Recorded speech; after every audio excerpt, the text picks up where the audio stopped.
So hello students, यहाँ पर हम लोग देखेंगे मैथमेटिक्स का बिल्कुल बेसिक सा कॉन्सेप्ट है।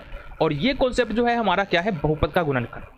देखो, अगर तुम 9th क्लास में हो, 10th क्लास में हो, या फिर अगर 9th या 10th में जाने वाले हो, तो ये जो कॉन्सेप्ट है ना, बहुपद का गुणनखंड तुमको आना चाहिए।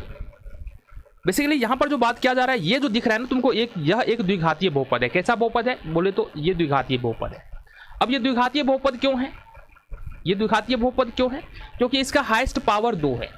दूसरी बात करें, इस बहुपद में कुल कितने पद है, तो इस बहुपद में कुल मिलाकर के 3 पद है। पहला पद 3x² है, दूसरा पद 9x है और तीसरा पद 6। बातें समझ में आ गई? अगर पहले पद में बात करें तो यहाँ पर x² का गुणांक 3 है, दूसरे पद में यहाँ पर x का गुणांक 9 है और तीसरे पद में अचर पद हमारा 6। तो इस प्रकार का जो बहुपद होता है उसका गुणनखंड करने के लिए सबसे पहले हमको क्या करना पड़ता है, सबसे पहले जो है हमको x² का जो गुणांक होता है उसको अचर पद के साथ गुना करना होता है। तो वहां पर देखेंगे x² का गुणांक 3 है और अचर पद 6 है, तो इस दोनों को स्टेप 1 में यानी कि पहले प्रथम चरण में हम क्या करेंगे, गुना करेंगे। बोलो कितना आया? 18 आ गया। फिर स्टेप 2 की ओर बढ़ेंगे। स्टेप 2 में अपन क्या करेंगे, इस 18 का अपन फैक्टर निकालेंगे, गुणनखंड निकालेंगे और 2-2 करके गुणनखंड लेना है। कैसे? ये हो जाएगा हमारे पास 2 × 9 18, इसे लिख सकते हैं ना। फिर लिख सकते हैं 3 × 6, ये भी हो जाएगा 18। फिर यहाँ पर हो जाएगा, यहाँ से देखो जरा, 1 × 18, ये हो जाएगा हमारा 18। अब 9 को 2 से मल्टीप्लाई कर देंगे तो ये 18 हो जाएगा। ये 18 तो हो ही जा रहा है ना। अब सिंपली करना क्या, इसको ऐड करना है। 2 और 9 को जोड़ोगे तो कितना होगा, 11। 6 और 3 को जोड़ोगे तो ये हो जाएगा 9 और 18 1 को जोड़ोगे तो ये होगा 19। यहाँ पर बीच वाले टर्म को देखो, बीच वाले पद को देखो कितना है, x का गुणांक 9 है।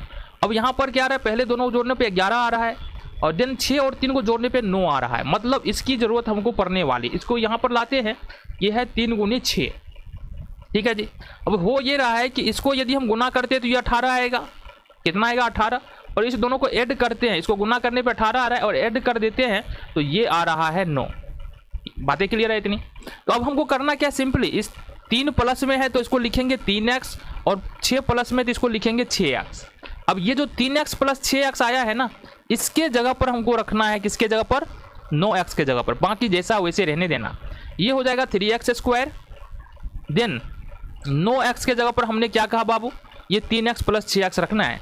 तो ये हो गया प्लस में 3x प्लस में 6x और प्लस में 6। तो हमने सिर्फ यही बदलाव किया है कि 9x के बदले में 3x + 6x लिखा है, अदरवाइज 6 का 6 और 3x² का 3x²। अब सिंपली करना क्या है, तुमको कुछ नहीं करना है, पहले 2 पदों को एक साथ रखो, देन आगे वाले 2 पदों को एक साथ रखो। रख लिया तुमने, चलो बहुत बढ़िया। अगले स्टेप में करना ये है तुमको कि यहाँ पर 2 पद है, पहले वाले क्वेश्चन में देखेंगे 2 पद है, एक है 3x², दूसरा है 3x। ठीक है। अब इसका करना है फैक्टर। फैक्टर करने का मतलब क्या है, गुणनखंड तो कर ही रहे हैं ना। तो गुणनखंड करने का मतलब क्या है, तो सिंपल गुणनखंड करेंगे। 3x² को अपन लिख सकते हैं गुना के रूप में 3 × x × x। इसी तरह से इस 3x को लिख सकते हैं 3 × x, कोष्ठ बंद, बीच में चिन्ह है प्लस का, ले लेंगे। फिर यहाँ पर ले लेंगे, यहाँ से 2 × 3, ये हो जाएगा 6 हमारा। देन x का x, फिर प्लस है, फिर यहाँ से हो जाएगा 2 × 3। अब इतना करने के बाद तुमको करना क्या है, देखो जरा, इस पहले वाले क्वेश्चन में देखेंगे यहाँ से यहाँ तक प्रथम पद है, ये दूसरा पद है, यहाँ से यहाँ तक प्रथम पद है, दूसरा पद है। अब पहले और दूसरे पद में अगर देखें यहाँ पर तो क्या समानता है। समानता कहने का मतलब ये है कि कौन से चर और अचर जो ऐसा है जो पहला और दूसरे दोनों पद में है। तो सबसे पहले देखते हैं यहाँ पर कि 3 यहाँ भी है, 3 यहाँ भी है, x यहाँ भी है, x यहाँ भी है। इसका मतलब होगा ये बाबू कि ये जो है ना तुम्हारा, ये 3 और x बाहर निकल के आ जाएगा, जिसको कॉमन लेना बोलते हैं। अब बचा क्या, यहाँ पर सिर्फ x बच रहा है तो x लिखेंगे, और यहाँ पर 3x दोनों बाहर गया, कुछ नहीं है तो कुछ नहीं बचने की स्थिति में 1 आ जाता है। अब इसी तरह से अगर यहाँ पर देखें तो 2 और 3, यहाँ 2 भी है, 2 है यहाँ पर और 3 है। इसका मतलब 2 और 2 × 3 बाहर आ जाएगा, यानी कि 6 बाहर आएगा, बचेगा हमारे पास x। यहाँ पर कुछ नहीं बच रहा है तो ये हो जाएगा हमारे पास x + 1। सिंपली इसको अगर हम सॉल्व करें तो ये आएगा हमारा, इस दोनों के बदले में एक x + 1 लिखना है। ऐसे तो हम कॉमन ले रहे हैं, यहाँ से x + 1 कॉमन आ जाएगा, या ये बोलो कि x + 1 के बदले में x + 1 लिखना है। देन ये होगा 3x और प्लस में 6, ये हो गया 3x प्लस में 6। तो इस प्रकार से क्या कर सकते हो, तुम बहुत सारे प्रश्नों को प्रैक्टिस कर सकते हो। देन तुम्हारा जो कन्फ्यूजन है गुणनखंड से रिलेटेड प्रश्नों में, वो कुछ काफी हद तक कम हो जाएगा। हेलो एवरीवन, यहाँ पर हम लोग देखेंगे बहुपद का गुणनखंड कैसे कर सकते हैं। और इसके पहले पार्ट में हमने देखा था कि पॉजिटिव, यानी कि जो यहाँ पर 3 पद दिए हुए हैं ना द्विघातीय बहुपद में, उस वहाँ पर पहले वाले प्रश्न में क्या था कि तीनों का तीनों पद प्लस में था। यहाँ पर बीच वाला पद क्या है, माइनस में है। तो ऐसे बहुपदों का गुणनखंड हम लोग कैसे करेंगे, आओ जरा हम बात करते हैं। तो यहाँ पर देखते हैं, बहुपद को समझे तो पहला पद 3x² है, दूसरा पद -9x है, तीसरा पद 6 है। यहाँ पर पहले पद में देखेंगे x² का गुणांक 3 है, दूसरे पद में x का गुणांक -9 है और तीसरे पद में प्लस में 6 है। करना वही है, यहाँ पर x² के गुणांक को सबसे पहले 6 के साथ गुना करना है, स्टेप 1। स्टेप 1 में क्या करना है, x² का गुणांक 3 है और अचर पद 6 है, इस दोनों को मल्टीप्लाई करना है, गुना करना है। तो ये कितना हो जाएगा, ये हो जाएगा 18, ठीक है। देन स्टेप 2 की ओर बढ़ेंगे। स्टेप 2 में क्या करना है, इस 18 का 2-2 करके अपन फैक्टर करेंगे। कैसे देखना जरा, 2-2 करके फैक्टर करो। एक तो हो जाएगा 2 × 9 18, फिर होगा 3 × 6 18, फिर 18 × 1 18। यहाँ पर देखना जरा गौर से, यहाँ पर माइनस में 9x है। अगर दोनों तरफ प्लस है, यानी कि पहला पद जो कि ये वाला है और लास्ट वाला पद प्लस में है, गौर से समझना, और बीच में माइनस है, इस स्थिति में तुमको करना क्या है, माइनस को पहले ध्यान मत दो, माइनस के बारे में मत सोचो। पहले ये देखो कि दूसरे पद में जो मिडिल टर्म में हमारा 9x, यहाँ पर x का गुणांक 9 है। तो इतना करने के बाद तुमको इसको जोड़ना है, 9 और 2 11 हो जाएगा, 6 और 3 9 हो जाएगा, 18 1 19 हो जाएगा। तो यहाँ पर हमारा जो है ना, ये मिडिल वाले टर्म का जो गुणांक है, x का जो गुणांक है 9, यहाँ पर आ रहा है। इसको लिखो इधर, 3 × 6 है, इसको अपन लिखेंगे 3x और इसको प्लस में लिखेंगे 6x, और इसको ऐसे के ऐसे उठा के हमको यहाँ रखना है। कहाँ पर, इसके जगह पर, 9x के जगह पर 3x और प्लस में 6x। ये हो गया तुम्हारा, माइनस है तो माइनस लगाओ, यहाँ पर 3x² है और यहाँ पर प्लस में 6 है। समझो, अच्छे से समझ लो यार। देखो कोष्ठ है, अगर कोष्ठ के बाहर और अंदर समान चिन्ह वाली संख्याएं हैं तो कोष्ठ खुलने के बाद जो मान होगा वो प्लस में होगा। बट अगर कोष्ठ के बाहर और अंदर असमान चिन्ह वाली संख्याएं हैं तो कोष्ठ खुलने के बाद वो माइनस में होगा।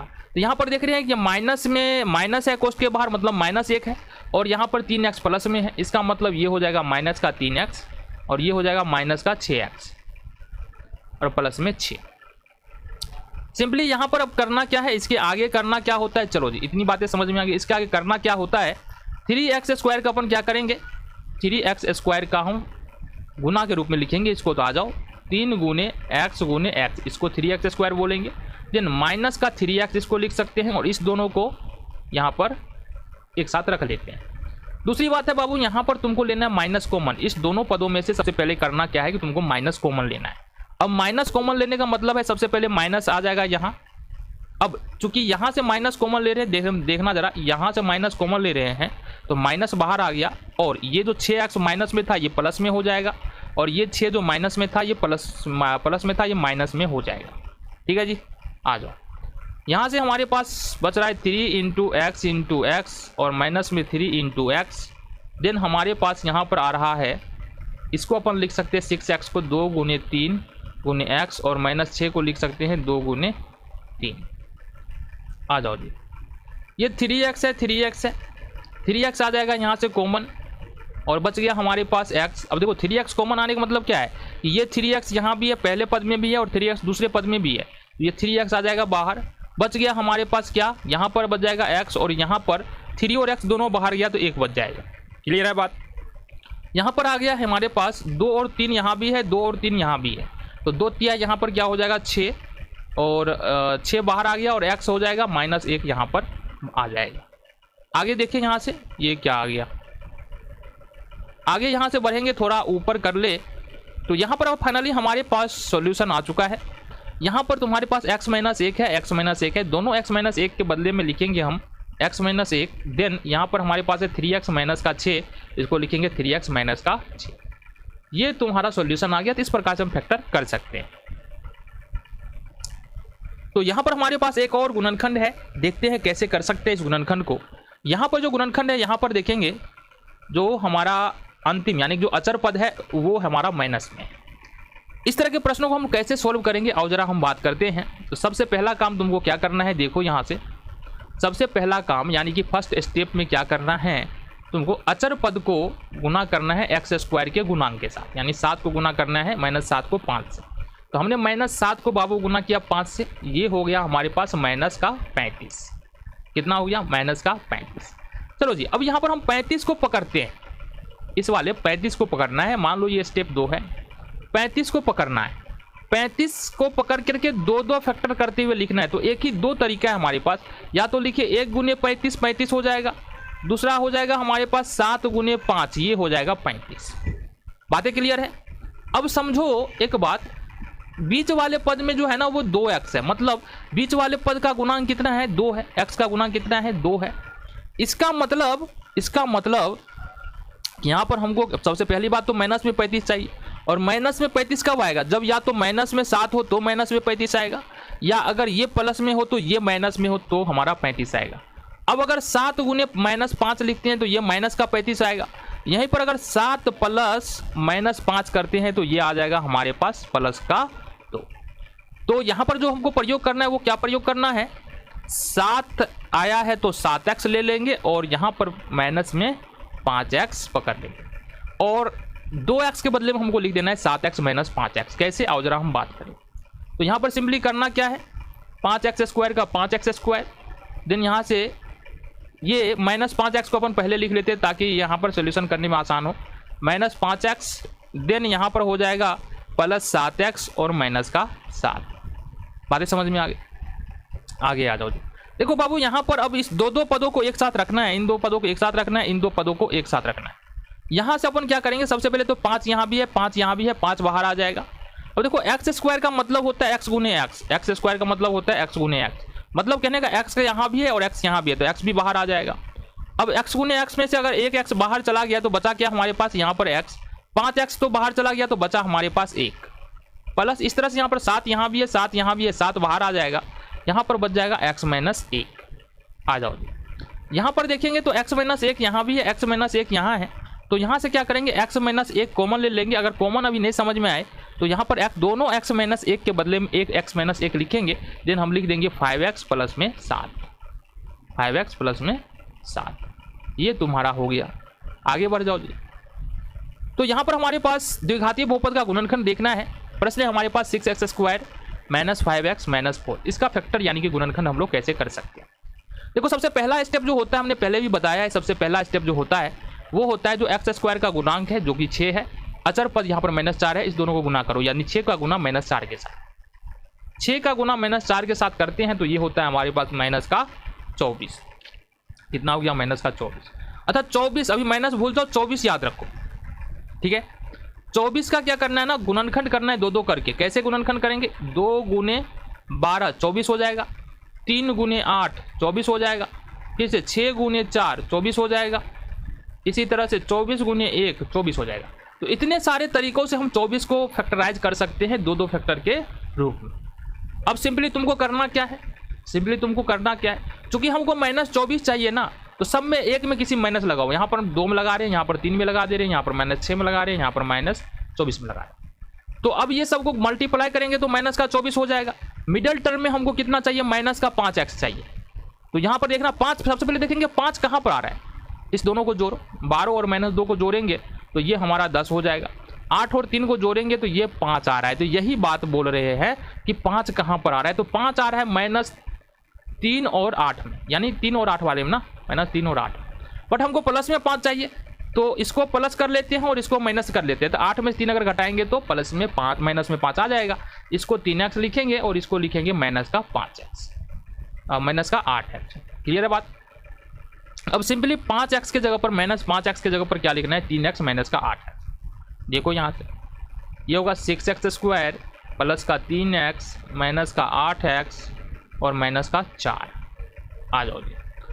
अब इसके बाद हमको करना क्या होता है? देखो यहाँ से इसका तुम फिर से एक बार गुणनखंड कर लो। इसका गुणनखंड करने का मतलब है इसको गुना के रूप में लिखना। जैसे 6 को लिखेंगे 2 गुने 3, एक्स स्क्वायर को लिखेंगे x गुने एक्स, इसी तरह से 3x को लिखेंगे 3 गुने एक्स, और यहाँ से 8x को लिखेंगे 2 गुने 2 गुने में यहाँ पर हो जाएगा हमारे पास x, और 4 को लिखेंगे 2 गुने 2।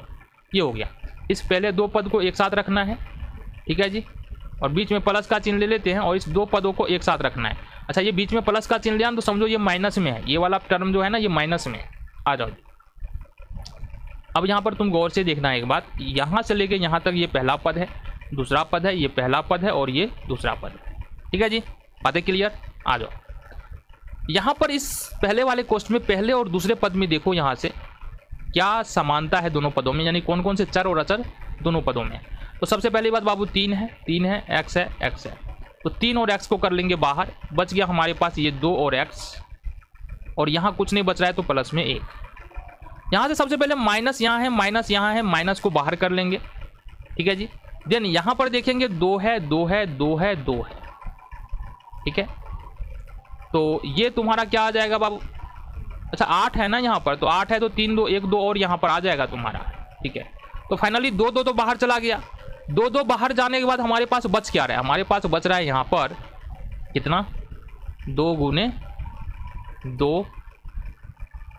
ठीक है जी, माइनस भी बाहर चला गया। और जब ये माइनस में बाहर चला जाएगा तो क्या हो जाएगा हमारे पास? 1 2 ये वाला बच रहा है यहाँ पर, प्लस में 2x और एक x बच रहा है तो x हो जाएगा, और यहाँ से प्लस में, चूंकि माइनस यहाँ पर कॉमन ले रहे हैं तो ये हो जाएगा हमारा प्लस। सिंपली अब करना क्या है, 2x ये प्लस वो 1 यहाँ है, 2x प्लस 1 यहाँ है, तो 2x प्लस 1 यहाँ पर रख देंगे। इस दोनों बदले में 1 लिखो, या बोलो तो इस दोनों 2x प्लस 1 को कॉमन ले लेते हैं, देन हमारे पास हो जाएगा 3x और माइनस का 2 दूनी 4। तो इस प्रकार से तुम क्या कर सकते हो? फैक्टराइज यानी कि गुणनखंड कर सकते हो।